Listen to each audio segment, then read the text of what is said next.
3-4 ഉരുളക്കിഴങ്ങ് എടുക്കാനുണ്ടെങ്കിൽ ഇന്ന് നമുക്കൊരു മസാല ദോശയുടെ റെസിപ്പി ട്രൈ ചെയ്താലോ. അതിനായിട്ട് ഇതാ ഉരുളക്കിഴങ്ങ് തോലെല്ലാം കളഞ്ഞിട്ട് കുക്കറിലിട്ട് ഒരു 3-4 വിസിലിന് ശേഷം ഇതുപോലെ ഒന്ന് ഉടച്ച് മാറ്റി വയ്ക്കണം. ഇനി നമുക്ക് ദോശയിലേക്ക് സ്പ്രെഡ് ചെയ്യാനുള്ള ചട്നിയാണ് ഉണ്ടാക്കുന്നത് കേട്ടോ. അതിനായിട്ട് ഒരു പാനിലേക്ക് 2 ടേബിൾ സ്പൂൺ വെളിച്ചെണ്ണ ഒഴിച്ചതിന് ശേഷം ഒരു തക്കാളിയും ഒരു സവാളയും നല്ലതുപോലെ വഴറ്റിയെടുക്കണം. അതിലേക്ക് ആവശ്യത്തിനുള്ള ഉപ്പുപൊടിയും മുളക് പൊടിയും ചേർത്തിട്ട് നന്നായിട്ട് വീണ്ടും വഴറ്റിയിട്ട് മാറ്റി വയ്ക്കുക. ഇത് ആറിയതിന് ശേഷം മിക്സിയുടെ ജാറിലിട്ടിട്ട് പേസ്റ്റ് രൂപത്തിൽ അരച്ചെടുത്ത് കഴിഞ്ഞാൽ നമ്മുടെ ചട്നി ഇവിടെ തയ്യാറായി കഴിഞ്ഞു.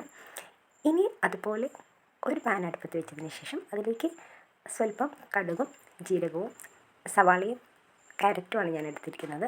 മല്ലിയില കൂടി ഇട്ടതിന് ശേഷം നല്ലതുപോലെ ഒന്ന് മിക്സാക്കാം. കുറച്ച് ഉപ്പും കൂടെ ചേർത്ത് കൊടുക്കാം. ഇതിലേക്ക് നമ്മളുടെ വേവിച്ച് പൊടിച്ച് വെച്ചിരിക്കുന്ന ഉരുളക്കിഴങ്ങും കൂടെ ചേർത്ത് കൊടുത്തു കഴിഞ്ഞാൽ നമ്മുടെ ഉരുളക്കിഴങ്ങ് മിക്സ് ഇവിടെ റെഡിയായി കഴിഞ്ഞു.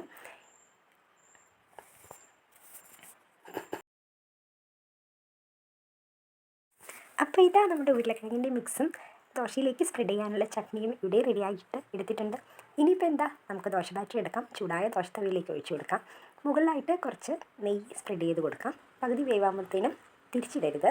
അതിന് മേലെ നമുക്ക് നമ്മുടെ ചട്നി നല്ലതുപോലെ ഒന്ന് മിക്സ് ചെയ്ത് കൊടുക്കാം. അതിന് മേലെ നമുക്ക് പൊട്ടാറ്റോയുടെ മിക്സും കൂടെ നല്ല രീതിക്ക് ഒന്ന് സ്പ്രെഡ് ചെയ്ത് കൊടുക്കാം. എന്നിട്ടിതാ ഇതുപോലെ രണ്ടായിട്ട് മടക്കിയെടുത്തിട്ട് അപ്പുറവും ഇപ്പുറവും നന്നായിട്ടൊന്ന് മുരിച്ചെടുത്ത് കഴിഞ്ഞാൽ നമ്മുടെ അടിപൊളിയായിട്ടുള്ള മസാല ദോശ ഇവിടെ റെഡി ആയിട്ടുണ്ട്. കുട്ടികൾക്ക് എല്ലാവർക്കും ഇഷ്ടപ്പെടുന്ന ഒരു റെസിപ്പിയാണ് കേട്ടോ. ഒന്ന് ട്രൈ ആക്കി നോക്കണേ.